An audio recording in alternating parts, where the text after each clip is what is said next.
আজকের ভিডিওটা খুব অদ্ভুত একটা ভিডিও।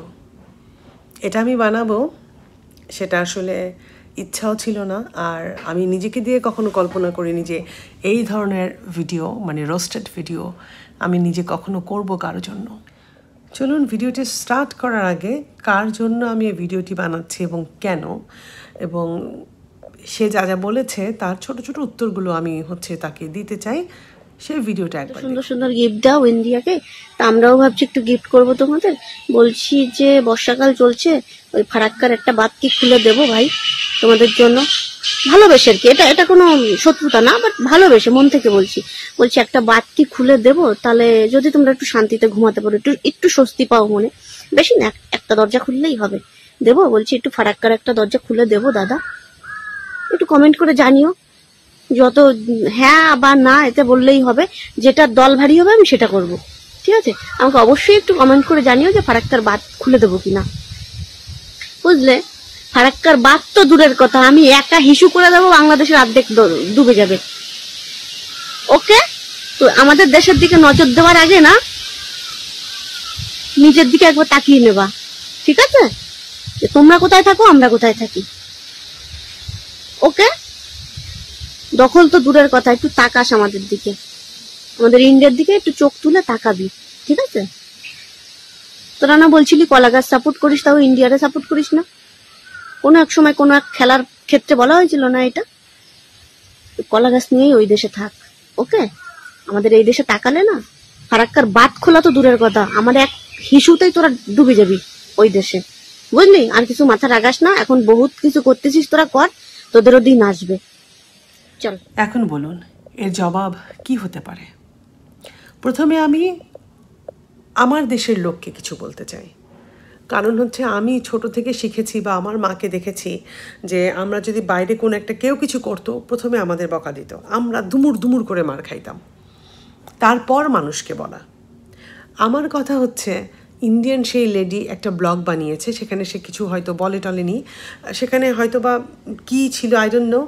ওখানে গিয়ে বাংলাদেশের কিছু লোকজন কমেন্ট করেছেন এবার ইন্ডিয়া দখল করব। এই কমেন্টটা করার কোনো যুক্তি ছিল না ভাইয়া, কারণ তখন এরকম কোনো কিছু ঘটেনি। এটা আমি আজকে ব্লগটা বানাচ্ছি কারণ উনি এই ধরনের কথাবার্তা বলেছে, আমার কাছে ভালো লাগেনি, আমি ভাই নিতে পারিনি। পা থেকে মাথা পর্যন্ত বাংলাদেশ, হৃদয় রক্তে সব জায়গায় বাংলাদেশ, শুনবো কী করে বাংলাদেশের উল্টাপাল্টা একটা কথা? হতে পারে না। তার আগে আমি জাস্ট আপনাদের কাছে একটা রিকোয়েস্ট করব, কখনো কারো ভিডিওতে গিয়ে এমন কোনো ধরনের কথা বলবেন না যাতে আপনার জন্য আমাদের দেশ ছোট হয়। এই কাজটা করবেন না। যেই করেছিলেন, যেই লোকটাই এই মহিলার ভিডিওতে গিয়ে লিখেছিলেন যে দখল করবো এটসেট্রা, তো সেটা আসলে উচিত হয়নি। এই সেন্স উচিত হয়নি যে এটা তো আর হবার না, এটা একটা মানে অসম্ভব কথাবার্তা। আপনি ওখানে ওই ভিডিওতে গিয়ে লেখার কি আছে? আপনি কাজটা করে দেখাতেন তাহলে একটা কথা আছে, যে কাজ আপনি নিজে করতে পারেন না সে বিষয় মানে সেই ধরনের কথাবার্তা বলে বাংলাদেশকে ছোট করবেন না। এখন আসি দিদি আপনার কাছে। আপনি বলেছেন একটা গিফট দিতে চান এবং ফারাক্কার একটা বাঁধ আপনি খুলে দিতে চান। দিয়েছেন দিদি, দিয়েছেন, ভাসিয়ে দিয়েছেন বাংলাদেশকে।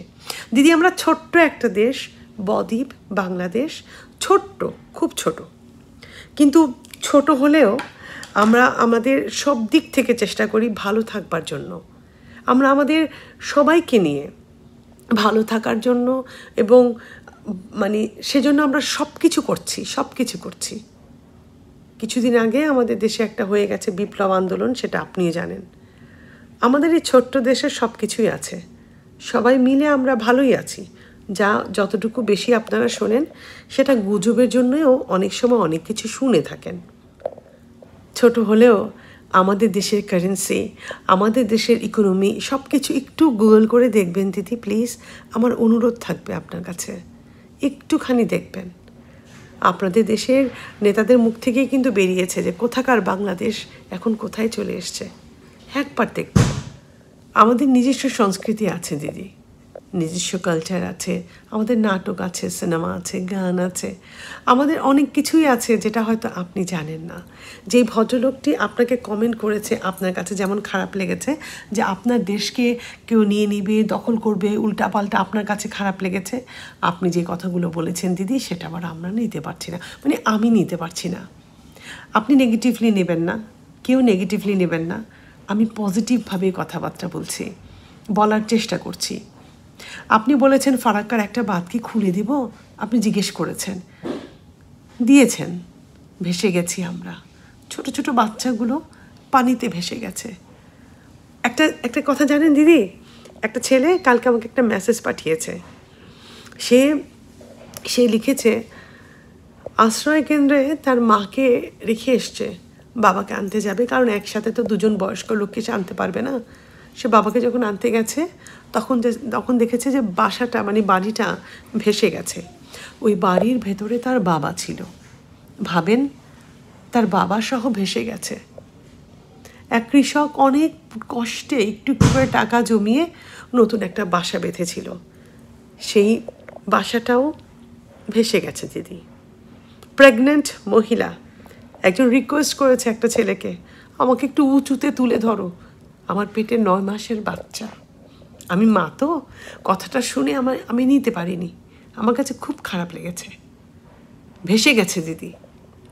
আপনাকে হিসু করতে হবে না, আপনি হিসুটা মানে আস্তে ধীরে সময় নিয়ে আপনি আপনার দেশেতেই করবেন। আমরা ভেসে গেছি।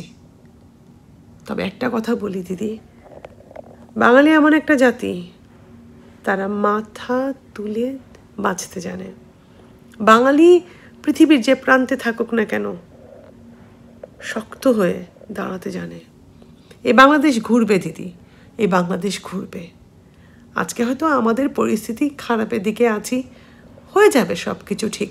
পৃথিবীতে এমন কোনো দেশ নেই যে দেশে প্রাকৃতিক দুর্যোগ আসেনি, যে দেশে কোনো ধরনের কোনো বিশৃঙ্খলা সৃষ্টি হয়নি, যে দেশে কোনো ধরনের কোনো অত্যাচার হয়নি, স্বৈরাচারী শাসন হয়নি, কিছু হয়নি, এমন কোনো দেশ নেই।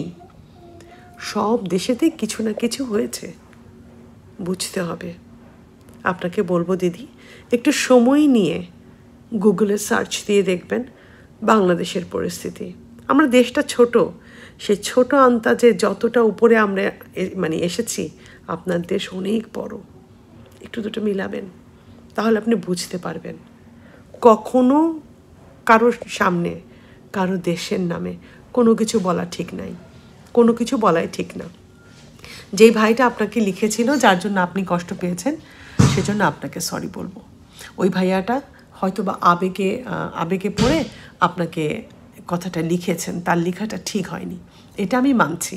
এটা আমি বারবার আপনাকে বলবো যে আমি লজ্জিত, সে কেন লিখতে যাবে। ওই ভাইয়ার হয়ে আমি চিনি না, জানি না, কিন্তু তারপরেও বলবো, ওদের হয়ে আমি আপনাকে বলবো সরি। বাট আপনি রিপ্লাইতে যেভাবে বলেছেন দিদি, সেটা একবার শুনে নেবেন, সেটা একবার শুনবেন যে কেমন শোনা যাচ্ছে। সেজন্য বলবো, হিসুটা সামলে রাখেন, যেখানে সেখানে হিসু করে দিবেন না। মেয়ে মানুষ, উচিত হবে না। আগে নিজের ঘরের মেয়েকে সামলান। আপনাদেরও তো অনেক কাহিনী হয় না?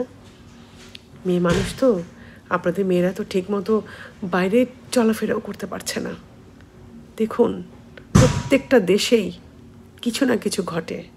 আপনি আমার দিকে যখন একটা আঙুল তুলবেন, 4টা আঙুল আপনার নিজের দিকে থাকবে।